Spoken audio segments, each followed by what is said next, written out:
This Christmas, while I fought to save lives in the ER, my 16-year-old daughter was turned away at my parents' door. They said there was no room, not at the table, not in the house, not even in their hearts. She drove herself home in the dark and ate a cold piece of toast alone. I didn't shout. I didn't beg.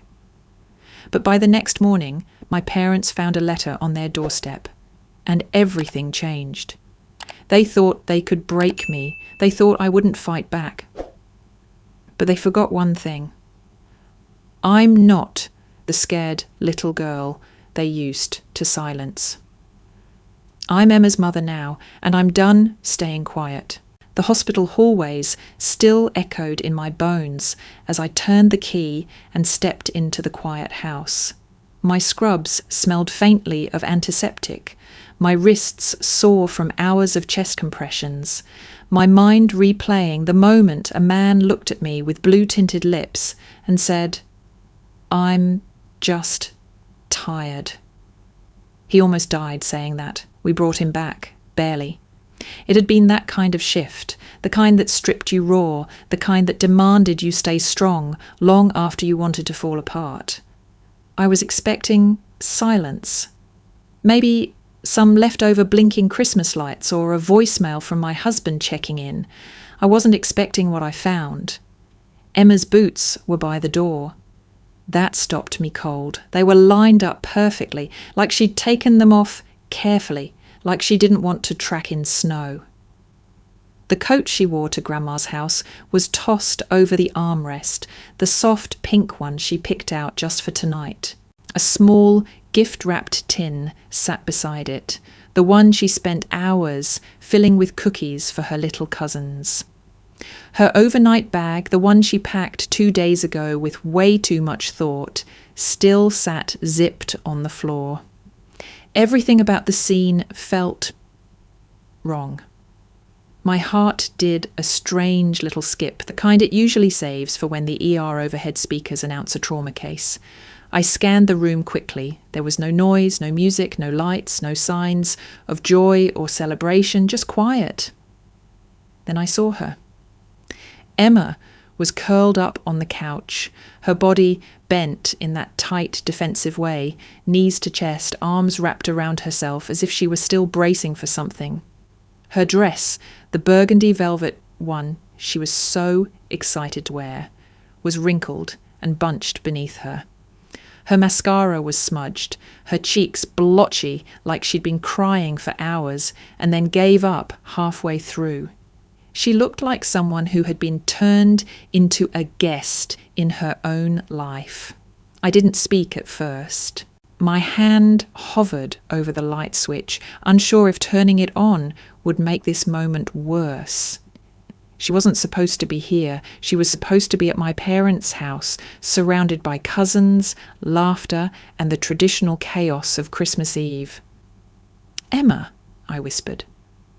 Her eyes fluttered open instantly like she hadn't really been sleeping, just pretending to be still. "Hey," she said, her voice barely audible. What are you doing here?" She sat up slowly. "I came home." "But why? They said there wasn't any room." The words hit harder than they should have. There wasn't any room, as if she were an afterthought, as if there hadn't been a plan for weeks, as if she hadn't begged to drive herself just this once, to prove she could be responsible. As if she weren't part of the family. I opened my mouth to ask more, but something else caught my eye. On the coffee table, next to a crumpled tissue, sat a single piece of toast, half-eaten, dry, bent at the edges, and half a banana beside it. That was her dinner on Christmas Eve. She followed my gaze and offered a sad smile. I wasn't really hungry. My chest ached. It was the kind of ache that doesn't come from fatigue or hunger, but from watching your child carry a pain they don't deserve. The kind that starts deep in the marrow and works its way outward until your fingertips feel it, until your breath catches. She looked up at me again, blinking hard. "I didn't want to bother you," I just didn't know where else to go. I sat down beside her, placed my arm gently around her shoulders, and felt her lean into me like a collapsing wall, finally giving in. No words could undo what had happened. No apology could erase the shame written across her face. But I could sit here. I could hold her. I could start with that. I didn't speak right away. I just sat there, one arm around her shoulders, the other still trembling from adrenaline that hadn't quite burned off from my shift. Her head rested against me, and for a long moment I pretended she was just tired, that this was normal, that nothing had gone wrong. But we both knew better. After a while, Emma shifted slightly, sitting up just enough to grab a tissue from the end table. She dabbed at the corner of her eye, more habit than necessity. Her voice cracked when she finally spoke. I got there right on time. I nodded slowly, unsure where this was going, unsure if I even wanted to know. I even parked perfectly, she said, trying to laugh, but it came out as more of a cough. I was proud of that. Parallel parking on the first try. Thought Grandma would notice. She paused, but when I knocked, she looked surprised, like she didn't expect me. She smiled, but it didn't reach her eyes. Told me the house was full this year. Said there were already too many people. I closed my eyes. She said she wasn't sure where I'd sit and that there were no beds left for overnight, but it was more than that. Her hands twisted together in her lap. It wasn't that they forgot to plan for me. It felt like they planned around me. Her words didn't just land, they lodged. What do you mean? I asked softly. Emma bit her lip. Well, when I peeked into the dining room, I saw Lily. She was sitting in my usual spot. Lily, Melissa's daughter.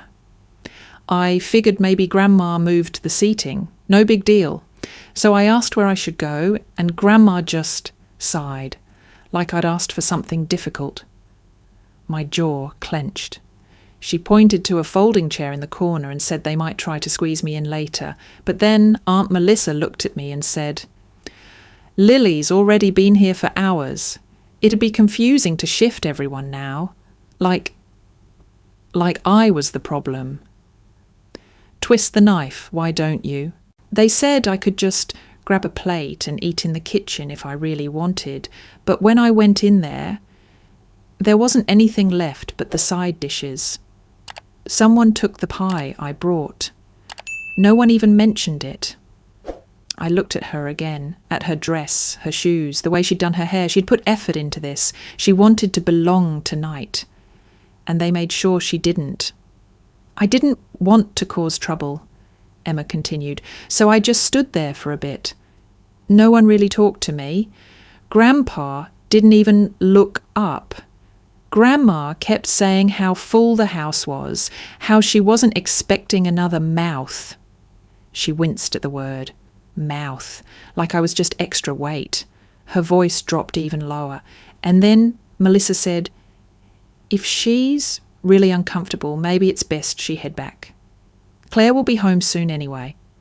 Like it was reasonable, like I was just passing through. That was the moment. The moment where something inside me buckled and burned at once. They didn't ask how I got there, didn't offer to drive me. I just left. I breathed out slowly, feeling the walls of our house close in with a kind of cruel quiet. And then you made toast. She gave a small nod. Didn't want to eat anything real. Didn't feel hungry. Just felt tired. No teenager should ever have to say that on Christmas Eve. I stood up briefly and walked to the kitchen. The crust of the toast still sat on a paper towel like a monument to everything unsaid. The banana half had browned. I opened the fridge out of habit, though I knew what I'd find. Nothing festive, nothing planned. We hadn't prepared because we trusted them. That was our mistake. Back in the living room, Emma looked up at me. "I know they don't like you," she said softly. "But I thought I was just a kid, that it didn't matter." Her voice shook. But tonight, it felt like they wanted me to know I wasn't really part of them. I sat down beside her again, taking her hand this time. Her fingers curled around mine instinctively. No one deserved to feel like an outsider in their own family, especially not her. I didn't speak. I didn't promise revenge, but somewhere deep inside, I knew a shift had begun and it wouldn't end quietly. I didn't sleep that night. Not really. I sat at the edge of my bed long after Emma had finally gone to her room, still wearing that velvet dress, too exhausted to change. The house was dark, quiet, but my mind refused to settle. Instead, it wandered backward into the parts of my life I'd locked away for survival. I was 7, the first time my mother looked at me like I was wrong. It was spring. I had found a dead bird outside, and while most kids would have screamed or cried, I'd picked it up gently and asked if I could dissect it. I didn't want to hurt it. It was already gone. I just wanted to understand how wings worked, how something so fragile could once fly. I remember the way my mother slammed her hand on the kitchen counter and shouted, "Jesus, Claire, what is wrong with you?" She didn't say it with fear. She said it with disgust.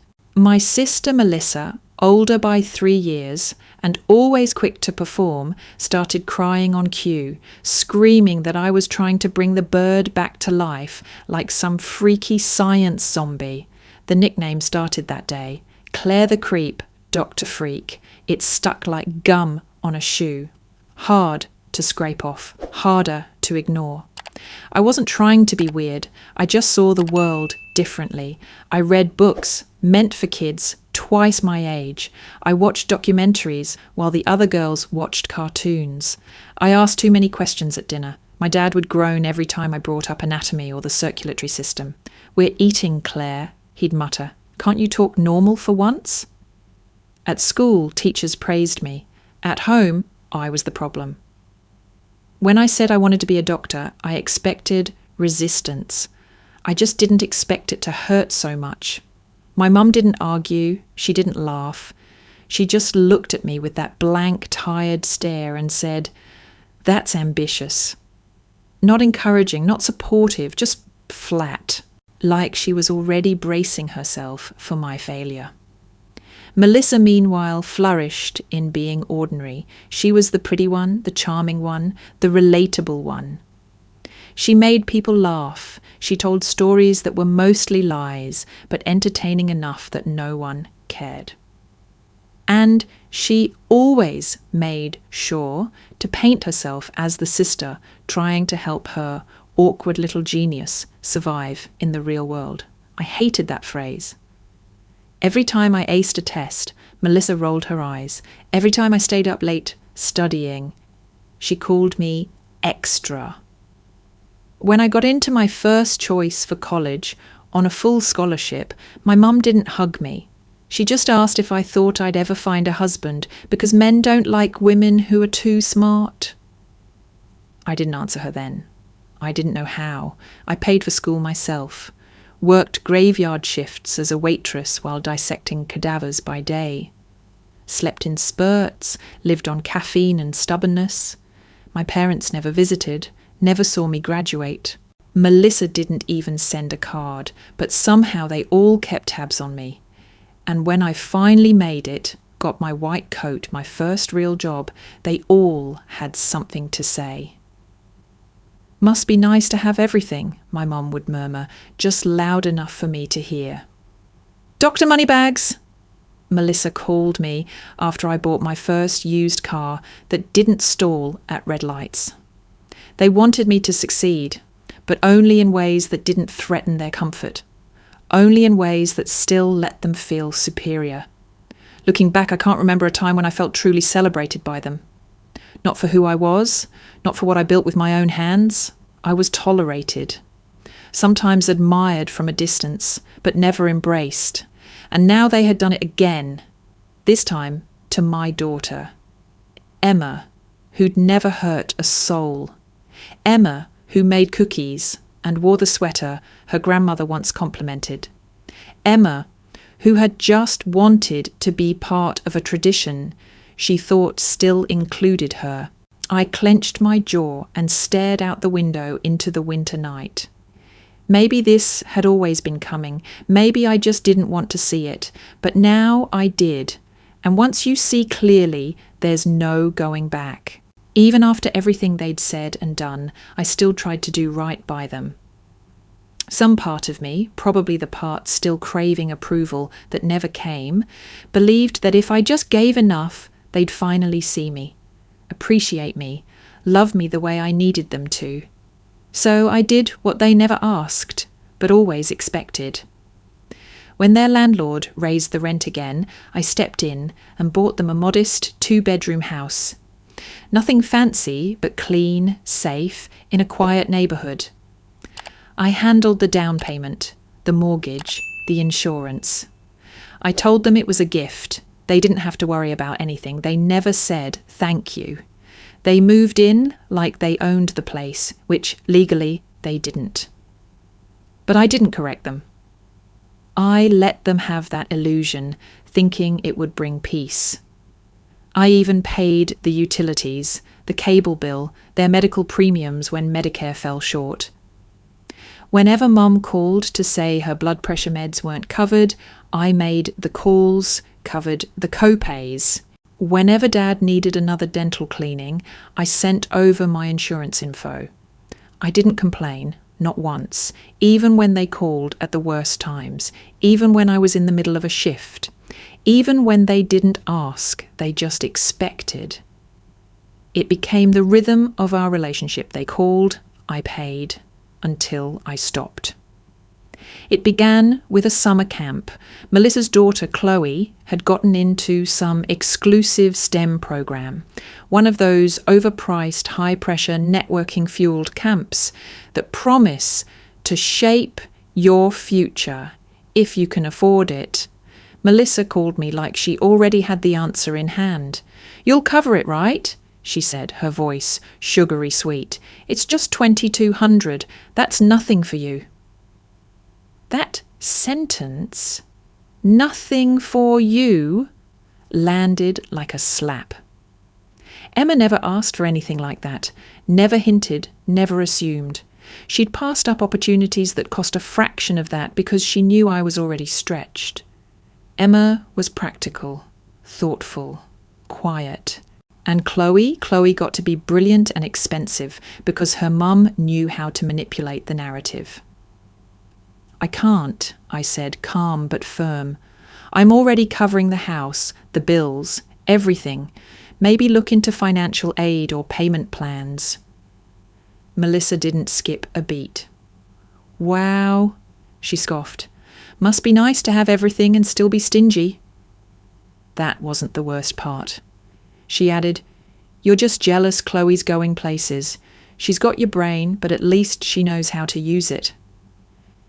It would have been laughable if it hadn't come from the same woman who used to call me a freak for liking science. But it wasn't funny. It was bitter. It was calculated. And it was personal. A week later, I drove over to the house to drop off a package they'd mistakenly had delivered to my address. I was exhausted from back-to-back shifts, still in scrubs, no makeup, hair in a loose bun. I wasn't planning to stay long. As I walked up the driveway, I heard my mother's voice, loud, theatrical, and echoing across the yard. "Oh yes, we bought this house years ago, scraped together every penny.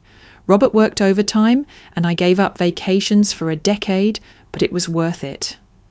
She was talking to a neighbour, smiling wide, telling a beautiful, complete lie. I stood there, stunned. She knew I was coming. She knew I was 5 feet away, but she said it anyway, like I didn't exist, like all those payments were imaginary, like my name on the deed meant nothing, like the years of sacrifice I'd poured into that home were inconvenient details in the fairy tale she preferred to tell. That's when it clicked. It wasn't about gratitude. It wasn't even about me. It was about the story they wanted to tell, and I didn't fit. And Emma, she didn't either. She wasn't loud enough, charming enough, demanding enough. She was too much like me in all the ways they didn't understand. And just like me, she became the invisible one, the extra mouth, the girl without a chair. That night, I made a decision, not out of anger, but clarity. The kind of clarity that comes after years of being pushed to the edge and finally realizing you can step away instead of waiting to be pulled back in. I didn't scream. I didn't call. I didn't send a furious text message laced with all the words I'd swallowed over the years. That wasn't me anymore. That kind of reaction would only feed the narrative they love to write, that I was emotional, unstable, too sensitive. No. This time, I would respond in the only language they understood, action. The next morning, before the sun rose, I sat at the kitchen table with a cup of coffee gone cold and a blank sheet of paper in front of me. Emma was still asleep, her room finally quiet after a night that had robbed her of joy. James had left for his own shift at the fire station, but before he walked out the door, he rested a hand on my shoulder. Nothing spoken, just a quiet solidarity. I picked up a pen and started writing. The words came slowly at first, then all at once, sharp, deliberate, each sentence measured like a scalpel. I didn't write with fury, I wrote with certainty. No insults, no pleading, just facts. I told them what happened. I described in exact terms how Emma had arrived on time, how she had prepared cookies and dressed in the sweater her grandmother once said she liked, how she stood in a doorway expecting love and received indifference, how she ate a slice of toast alone while they laughed over turkey and pie. I didn't accuse. I didn't label anyone cruel or heartless. I didn't need to. The truth was damning enough. Then I made it clear. I would no longer be funding the house, the utilities, the extras. I would fulfill any remaining legal responsibilities, but nothing more. The support, the help, the quiet financial safety net I'd provided for years, it was done. Not as punishment, as consequence. I ended the letter with one simple line. A child turned away at Christmas remembers that absence forever, and so will I. I folded the letter carefully, placed it in a plain envelope, and addressed it to no one. They'd know exactly who it was for. Then I drove. Their neighbourhood was still blanketed in early morning fog, the Christmas lights blinking through mist like tired eyes. 2 cars sat in the driveway. One belonged to Melissa. I recognised her vanity plate, loud and bright as always. The other was unfamiliar, probably a cousin or friend who'd stayed over to enjoy leftovers. I didn't knock. I walked up the path slowly, the envelope clutched in my hand. There was a time I might have hesitated, might have reconsidered, but that time was gone. I knelt by the door and slid the envelope beneath the mat, pressing it flat so it wouldn't catch the breeze. Then I turned and walked away. Not fast, not angry, just done. Back in the car, I sat for a moment and stared at the house. The house they claimed as theirs, the one I paid for, the one they filled with everyone except the girl who needed them most. I watched a curtain move. Maybe someone saw me, maybe not. It didn't matter. This wasn't about their reaction.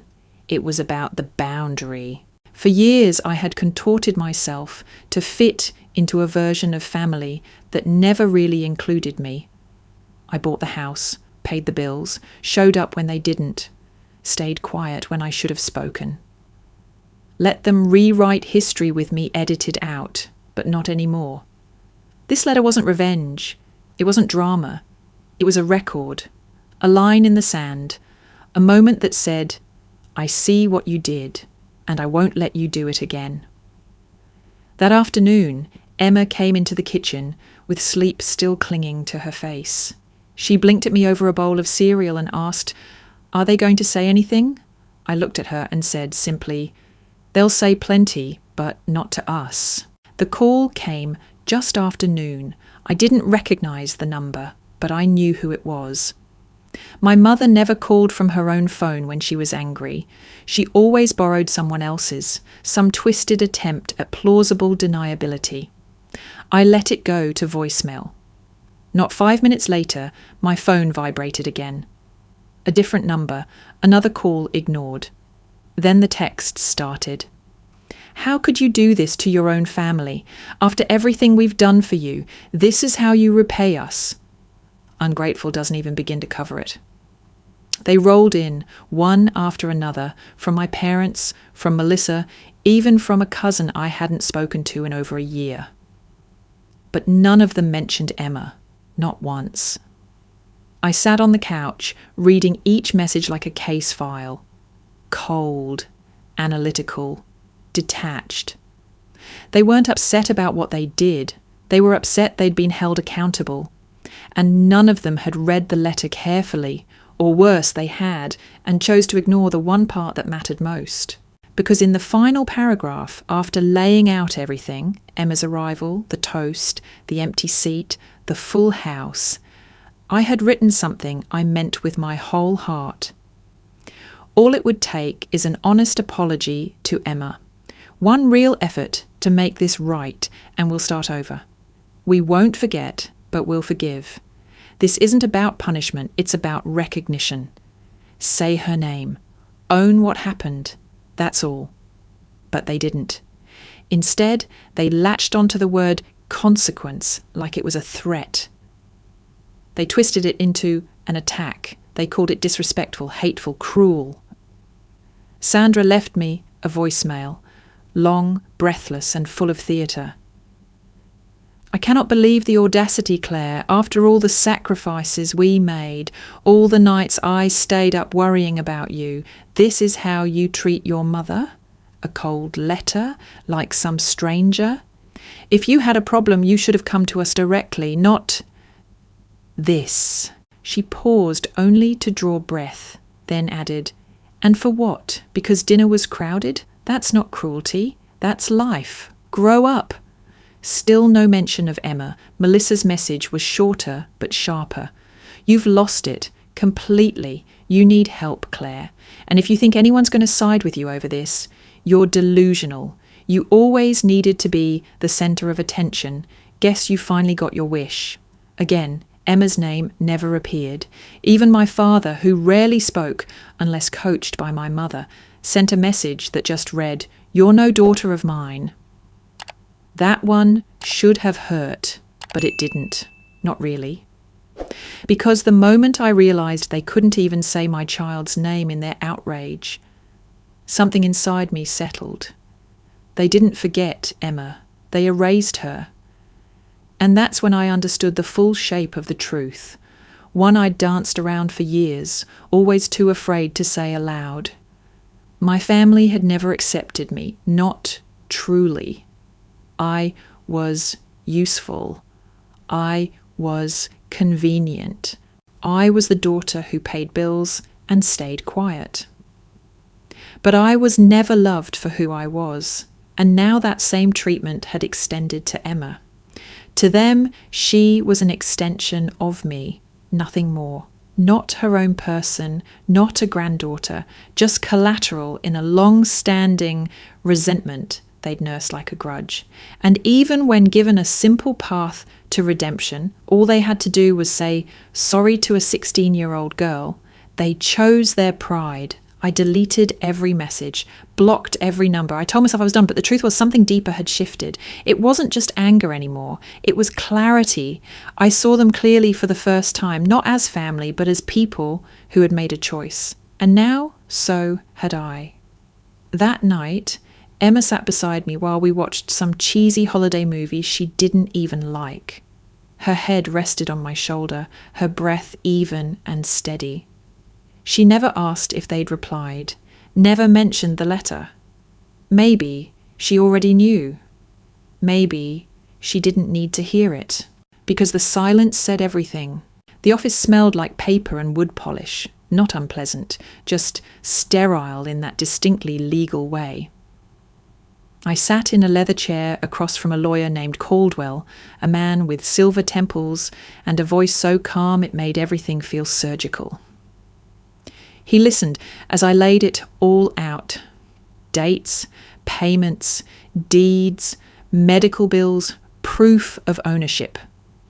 I handed him a folder that felt heavier than it should have, not because of the papers, but because of what they represented.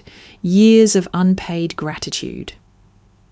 He didn't look surprised, just nodded as he scanned through documents like this was routine, which it probably was. Families falling apart over boundaries rarely made for interesting cases. "I assume you want to proceed with formal eviction," he said, glancing up. "Yes." "And terminate all financial support?" "Yes, everything except what's legally required until they're out." He nodded again, made a note. 60-day notice. We'll file it tomorrow. You'll get a copy. That was it. Cold, efficient, exactly what I needed. I left the office without a second guess. But when I got home, James was waiting for me at the kitchen counter, a mug of coffee in one hand, the letter I'd left him in the other. "You sure about this?" he asked, eyes steady. "I am." He exhaled slowly and set the mug down. "I know they deserve it. Hell, I've wanted to say something to them for years. But this, it's permanent, Claire." "I know." He leaned against the counter, arms crossed. "You're not doing this out of spite." I shook my head. "I'm doing this because I'm done being their safety net. They can't treat Emma like she doesn't exist and still expect me to pay their bills." James didn't argue, but I saw it in his eyes, that tiny flicker of worry, not for me, but for what this would mean, the fallout, the noise, the guilt that might sneak in later. "I get it," I said quietly. "They're still my parents, and this feels harsh." He nodded, reluctant, a little. I didn't push back. Instead, I asked him something I hadn't dared to before. "Will you talk to Emma?" His brows furrowed. "About what?" "About what happened, about how she feels. I think you need to hear it from her." He agreed without hesitation. That night, after dinner, I saw them talking in the living room. Emma was curled into her usual spot on the couch, knees pulled up, a pillow hugged to her chest. James sat beside her, his tone soft, his expression open. I didn't listen in. I couldn't. Whatever they said to each other, it was theirs to share, but later, when he came to bed, he didn't speak for a while. He just crawled in beside me, pulled the covers up, and laid there, staring at the ceiling. I was about to ask if he was okay, when he whispered, "She said she felt disposable." The words hit me like a punch. "She said it didn't feel like a mistake," he continued, "said they looked her in the eye and made her feel like showing up was a burden, like she ruined their night just by existing." I didn't respond. I couldn't. James turned toward me then, his eyes dark with something that looked a lot like guilt. "Whatever you need to do, Claire, I'm in." And that was it. No more hesitation, no more doubt. The next morning I watched the legal notice print out from my home office. The sound of the printer clicking and feeding pages felt oddly final, like a clock striking midnight on a fairy tale that had dragged on too long. They had 60 days to vacate the property, and I had 60 days to reclaim my peace. She showed up at my front door the next morning. No call, no warning, just the unmistakable sound of her slippers on the porch and the violent jingle of our doorbell being pressed 3 times in a row, like she could summon her way back into control. I looked through the peephole before I opened the door, already bracing for what I knew was coming. Sandra stood there in her holiday robe, the same one she always wore the day after Christmas. A faded red thing with white trim and a stain from cranberry sauce that never washed out. Clutched in her hand was the eviction letter, now crumpled and damp, like she'd been squeezing it since dawn. Her hair was wild, her face red, and her lips were pulled so tight they looked like they might snap. I opened the door, but didn't step aside. "You're really doing this?" she hissed, eyes blazing. "You're throwing us out?" I didn't answer. I wasn't going to justify myself. I'd already said everything that needed saying in that letter. After a beat of silence, she pushed past me anyway, marching into my foyer like she still had a right to everything under this roof. "You ungrateful little girl," she snapped. "After everything we've done for you, after all the sacrifices we made, this is how you repay us? A letter on the doorstep like some landlord?" I followed her in, but stayed quiet.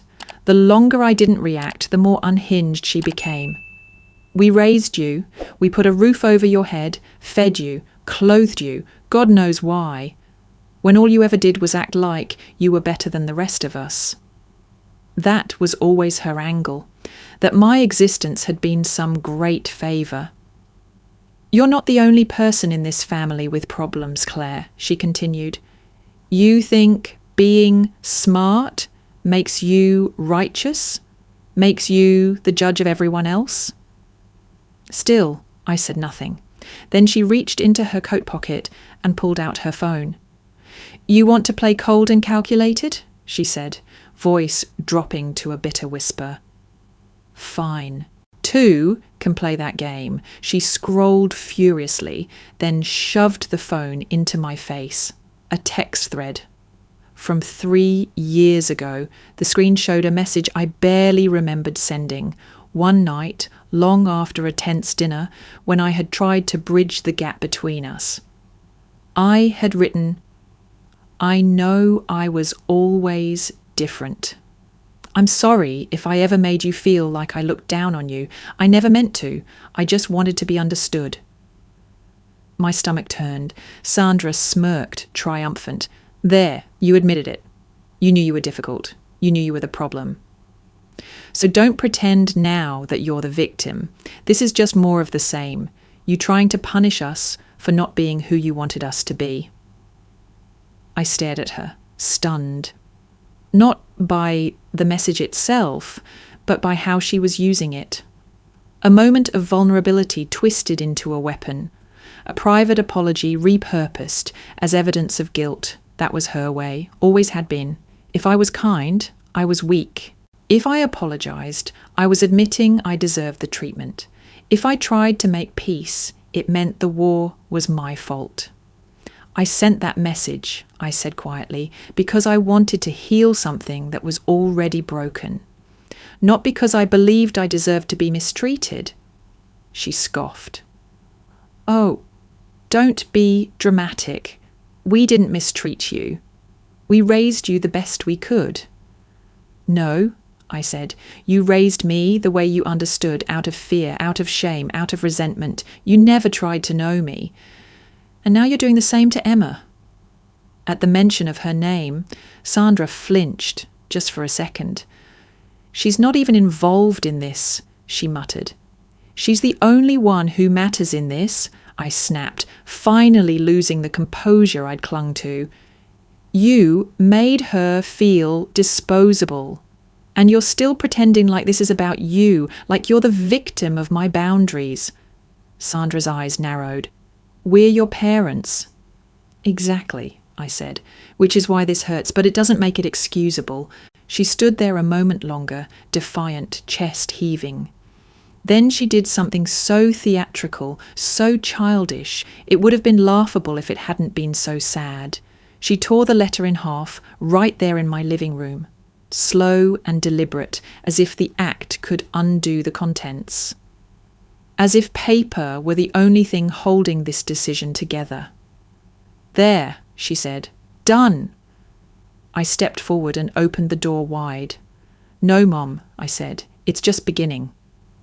She didn't move for a second, like she expected me to back down, to soften, to say I didn't mean it, but I didn't. Eventually, she stormed out, muttering curses under her breath, crumpled letter in hand. And as I closed the door behind her, something settled deep in my chest. Not satisfaction, not anger, relief. The official notice arrived 2 days later. The paper was thick, the font impersonal, and the wording precise. 60 days. Vacate the property. Failure to comply would lead to formal proceedings. It wasn't cruel. It wasn't even emotional. It was just the law, finally catching up to a boundary I should have enforced years ago. The moment I saw the signature at the bottom, something inside me unclenched. It was done. The house was listed the following week. A modest 3-bedroom with new paint and a clean lawn. Desirable to the right kind of buyer. I didn't jack up the price. I didn't play games. I wasn't trying to profit. I just wanted out. I told the agent, no negotiations, vacant possession required. He raised an eyebrow. You sure? Absolutely. There was no room for compromises now. In parallel, I sat down and gathered everything, every receipt, every mortgage payment, every utility bill I'd covered. I pulled bank statements, screenshots of Zelle transfers, emails where I'd paid their co-pays and pharmacy charges, printouts of insurance authorizations, 7 years' worth of proof that I hadn't just supported them, I'd sustained them. Then I compiled it into a PDF and wrote a cover note. Since some stories are being rewritten, I thought the truth deserved a record of its own. This is for context, not sympathy. I sent it to 5 people, not to shame, not to gossip, just to protect myself from the lies I knew were coming. Aunt Rachel, cousin Nina, my dad's brother in Florida, Melissa's ex-husband who still talked to me on holidays, and Deb, a longtime family friend who once told me, I know your mum can be a theatrical. Each email went out with no expectations, no request for a reply, just the facts. The silence that followed was deafening, not angry, not accusatory, just still. For a few days I imagined the worst, that they'd all ignored it, deleted it, believed Sandra's version instead, that I'd gone cold, ungrateful, cruel. But then, one by one, the responses trickled in, from Nina. Wow, I had no idea. Thank you for sharing. I'm so sorry, Claire. From Aunt Rachel, I don't even know what to say. I always suspected things were hard for you, but this is eye-opening. From Deb, if you need anything, I'm here, and you're not wrong. No one praised me for what I'd done, but no one condemned me either. And that mattered more than I realised, because for the first time, I wasn't bracing for judgment. I wasn't explaining or justifying or trying to make them understand. I was simply stating facts. And the facts were enough. Meanwhile, the house listing went live. Within 48 hours, we had 3 offers. One of them, a young couple with a toddler and another baby on the way, submitted a letter alongside their bid. They talked about the swing set they wanted to build, the raised garden beds they dreamed of installing. They talked about a future. I accepted their offer that same afternoon. The final requirement, the house had to be empty by the close date, which meant Sandra and Robert had a deadline, 60 days, not a minute more. At dinner that night, Emma stirred her pasta quietly before asking, Do you think they'll actually leave? I nodded. They don't have a choice. And what if they call again? They won't, I said. But if they do, I won't answer. She didn't respond right away. Then she said, It's weird. I thought I'd feel bad. Do you? She thought for a moment. Not really, just sad it had to be like this. I reached across the table and squeezed her hand. Me too. But some sadness I was learning was necessary, like pruning, like letting go of something dead so the rest could grow. It started with a phone call from a number I hadn't seen in over a decade. "Claire," a woman's voice said hesitantly. "It's Margot, from high school and church. Your mum gave me your number. I hope that's okay." I paused. Margot had been one of those peripheral family friends, more my mother's ally than mine. We hadn't spoken since she moved across the state, but I could already hear the weight in her voice. "I just wanted to say I'm sorry about what's going on," she continued. I know it's none of my business, but your mum told me a few things and, well, they didn't sit right." I didn't say anything. I let her talk. "She said Emma showed up late, that she wasn't polite, that she rolled her eyes when Sandra asked her to wait in the kitchen. She said Emma made a scene." I wasn't there, obviously, but the way she said it, I don't know, it didn't sound like Emma. It wasn't, not even remotely. I kept my voice steady. "Margot, Emma didn't make a scene. She was told there wasn't room for her. She left without arguing. She didn't even cry until she got home." There was a long pause. I thought so. After we hung up, I felt a familiar twinge rise in my chest. Not grief, not anger, but exhaustion. That old, weary ache of having to prove the truth when it should have spoken for itself. But this time, I had proof. A few nights earlier, I had come downstairs after Emma fell asleep and noticed her phone charging on the kitchen counter. I hadn't been snooping. I had only meant to plug it in properly when the screen lit up with a voice memo. It was short, just under a minute. She must have recorded it the night she got home, trying to process the moment. Or maybe she was going to send it to a friend and never did. Either way, I listened. The recording started with silence, broken only by the rustle of fabric. Then Emma's voice, raw and barely above a whisper. "I don't get it. I came on time. I brought cookies. I smiled. I said hi. And they just looked at me like I was a problem. Grandma said there wasn't space. Aunt Melissa told me to go home. I don't understand. What did I do wrong?" There was a sniff, then the audio cut out. I sent it to Margot, and then to Rachel. My Aunt Rachel, my father's younger sister, had always been the one person in the family who treated me like more than a burden. She never got involved in the fights, but she never condoned them either. We weren't close exactly, but there was a quiet respect between us. A mutual understanding. She didn't respond right away, just the familiar seen notification hovering beneath the message. But 3 days later, she showed up on my porch with a tin of homemade shortbread and a look on her face that said everything. I made tea. We didn't talk until the second cup. "I listened to the recording," she said softly, "twice." I nodded, and I spoke to Sandra. That surprised me. She denied everything, of course, said you manipulated Emma, that you coached her, that you're trying to poison the family. I didn't respond. I didn't need to. Rachel looked at me, eyes tired but clear.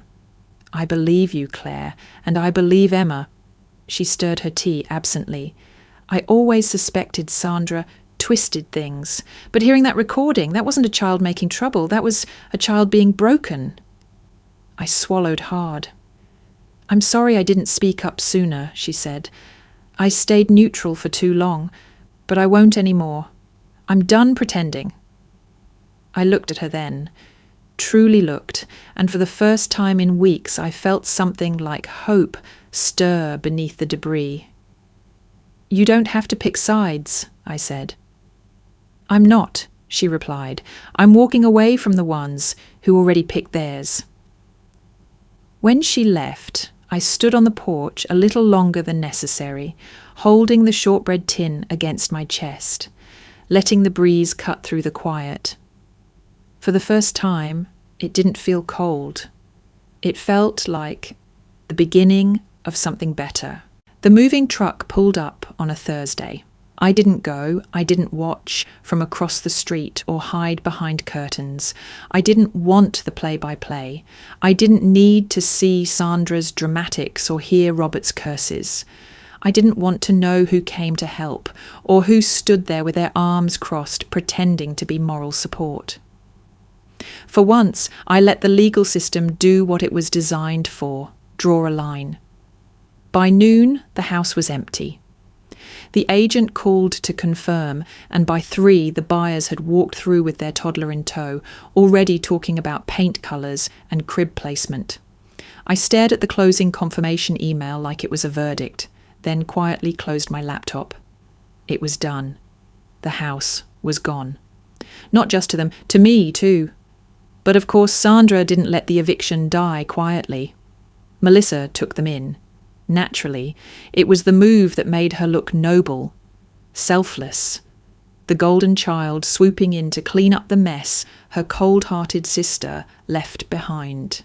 I heard about it the same day from 3 different people, each with varying versions of how Sandra had broken down in Melissa's arms, how Robert had humbly accepted her hospitality, how Melissa had sacrificed so much to make space in their home.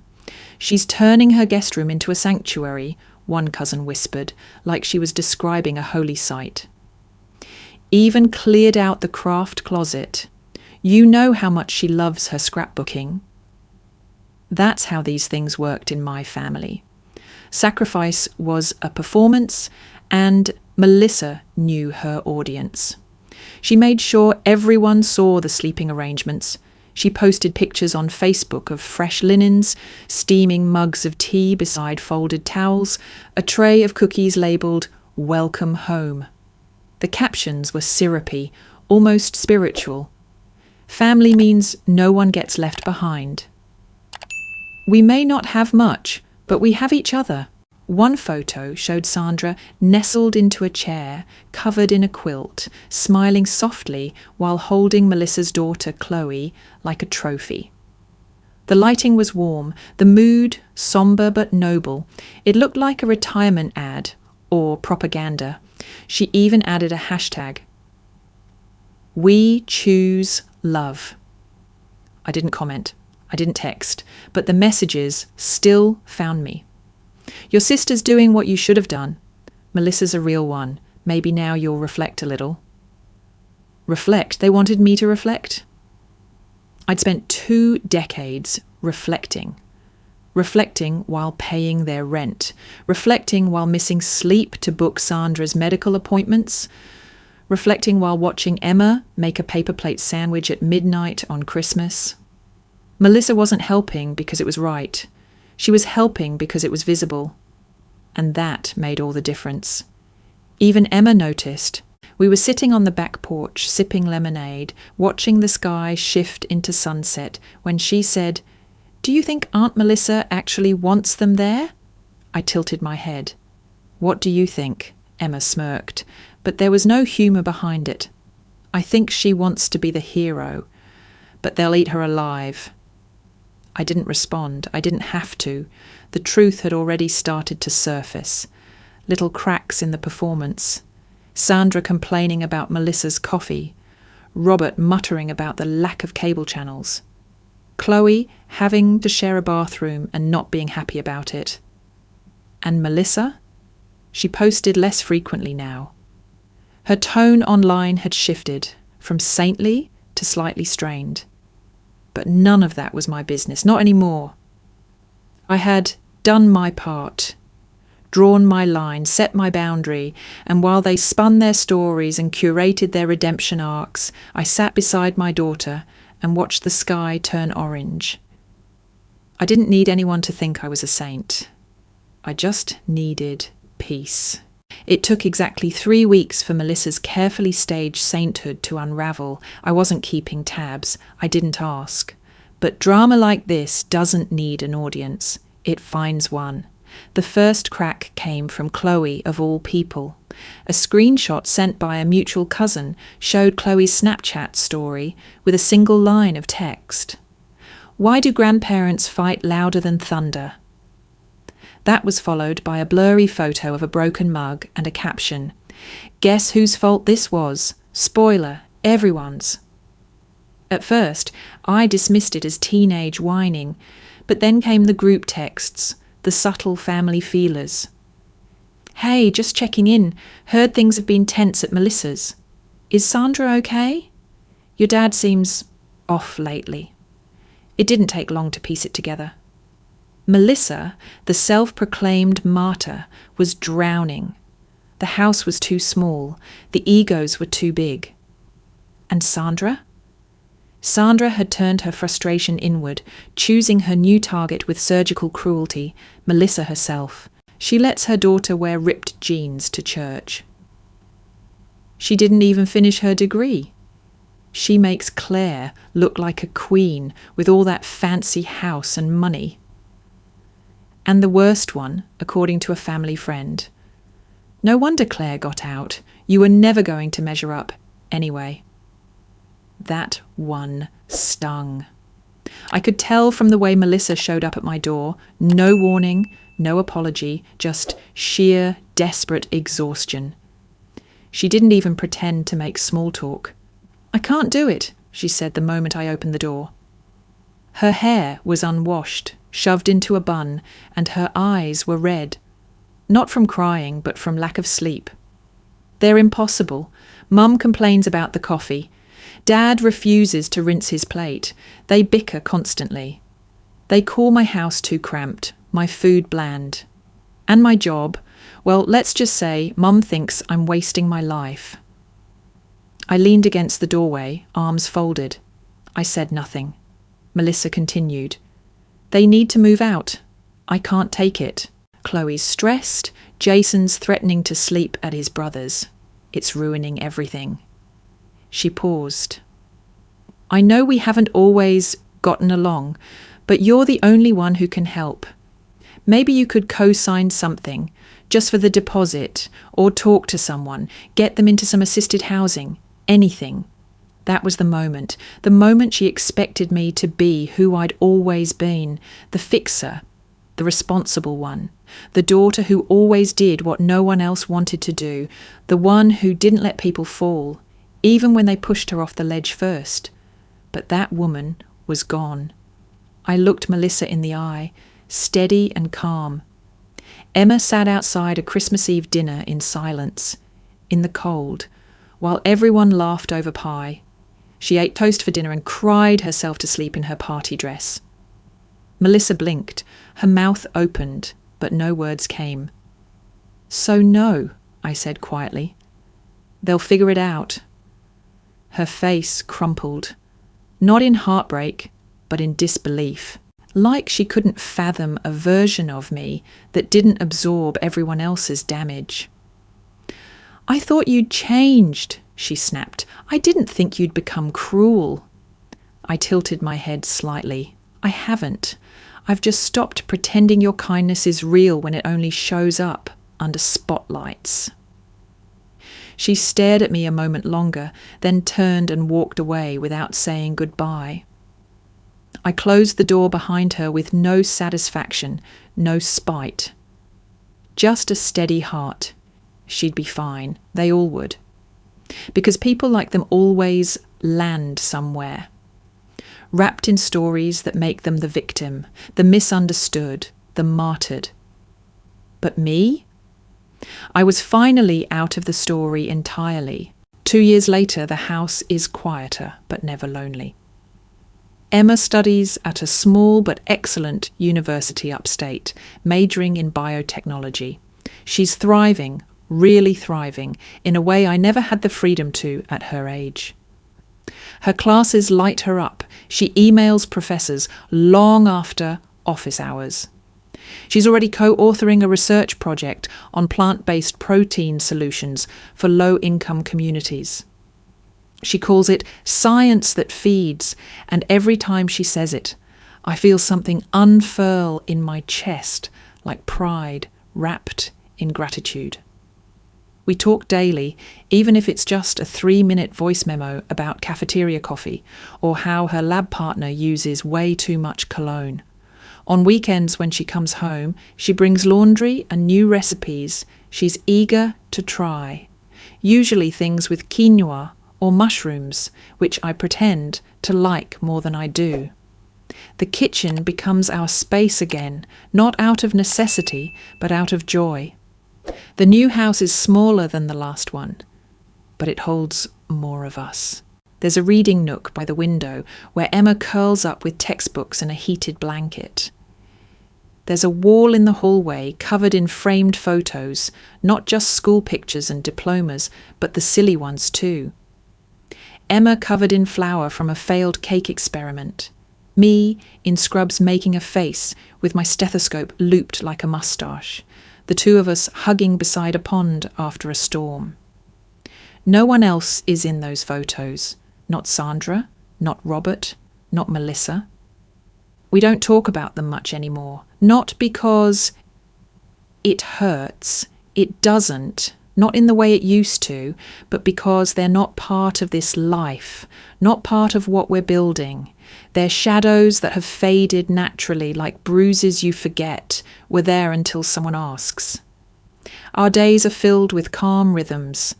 My work at the hospital, Emma's assignments, late-night conversations about obscure genetic markers, spontaneous walks when we both need air. We don't walk on eggshells. We don't brace for chaos. We live. Some mornings I find her sitting on the porch, laptop open, the sunrise hitting her just right.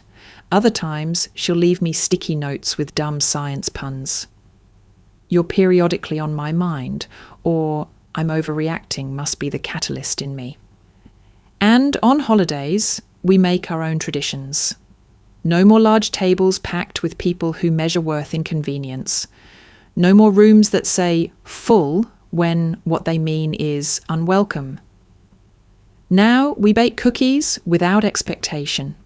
We play card games while burning whatever passes for a turkey. We invite friends, her classmates who can't fly home, my colleagues who've stopped pretending their families are less messy than mine was. And we set a place for everyone. There's always a chair. That detail matters more than it should. Once during our first Christmas in the new house, Emma stood beside me while we adjusted the table and she asked, "Should I bring in another chair in case someone else comes?" I said yes without thinking. She smiled softly. "You always make room now." Always, I told her, because that's what it means to heal. You don't just build walls, you build bigger tables. And while we don't speak of the old house or the people who once filled it with noise and silence alike, I sometimes catch Emma glancing at the door, out of habit maybe, or memory, but she never looks afraid. She just looks rooted, like she knows finally where she belongs, and so do I. The envelope was plain, no return address. Just my name on the front, in my father's slanted handwriting, tight, mechanical, as though even that small effort had annoyed him. I found it wedged in the mailbox between a catalogue and a dental appointment reminder. For a second, I didn't recognise it. The handwriting had aged. It looked thinner, shakier than I remembered. Still I knew, some things leave fingerprints even after years. I didn't open it inside. Instead, I walked to the backyard, the sky overcast and cool, and sat at the old iron table near the fire pit. Emma joined me a few minutes later, carrying 2 mugs of tea, no questions asked. She placed one in front of me and sat down with the other, tucking her knees to her chest, in that way she used to do as a kid. "What's that?" she asked gently. I turned the envelope over. "A letter from your grandfather." She nodded once, then waited. I opened it slowly, more out of curiosity than caution. The paper was thick, yellowed slightly, the writing uneven and short. "Claire, hope you're well. I heard about your hospital's expansion. You must be busy. Your mother's health hasn't been great lately. Blood pressure again. Hospital visits aren't cheap. Wondering if you could help with the bills. Hope to hear back soon. Dad. That was it. No mention of Emma, no apology, not even a pretense of reconciliation, just a request. As if everything in between, the years of silence, the eviction, the abandonment of my daughter, had been a brief interruption, not a full rupture. I stared at the page for a long time, trying to decide what I felt. It wasn't rage, it wasn't heartbreak, it was absence, like looking at a house you used to live in and realizing it's been gutted. The shape's still there, but the soul is gone. Emma watched me silently. She didn't ask what the letter said. She didn't need to. Maybe she already knew. I folded the page neatly, pressed the edges together like I was sealing something shut for good, and walked over to the fire pit. The kindling from our last bonfire was still stacked, a little damp but serviceable. I struck a match. The paper curled quickly, the words blackening as the flames licked upward. I dropped the rest of the letter in and stepped back. Smoke rose in a lazy spiral. Emma came to stand beside me. We didn't speak for a long moment. Then she smiled, not a wide grin, not one of those performative expressions people wear for reassurance. Just a soft, sure smile. The kind you give when something ends and you realize you're okay. I looked at her, at the woman she was becoming, and I felt the truth rise like breath from somewhere deep inside. Family isn't where you come from, I said softly. It's where you're accepted, Emma nodded. And sometimes it's just you and one other person who gets it. That's still enough, I replied. She reached for my hand and squeezed it. The fire crackled behind us, turning the last fragments of obligation into ash. The smoke didn't sting, it cleared. Later that night, as we cleaned the dishes from a lazy dinner, Emma pulled out a small card she'd gotten at the campus bookstore. It was blank inside, but the front read, "Found family is real family." She handed it to me. Thought it might look good on the fridge. I pinned it next to a grocery list and a drawing she made in the 3rd grade of the two of us in superhero capes. No apologies needed, no bloodlines required, just this, us.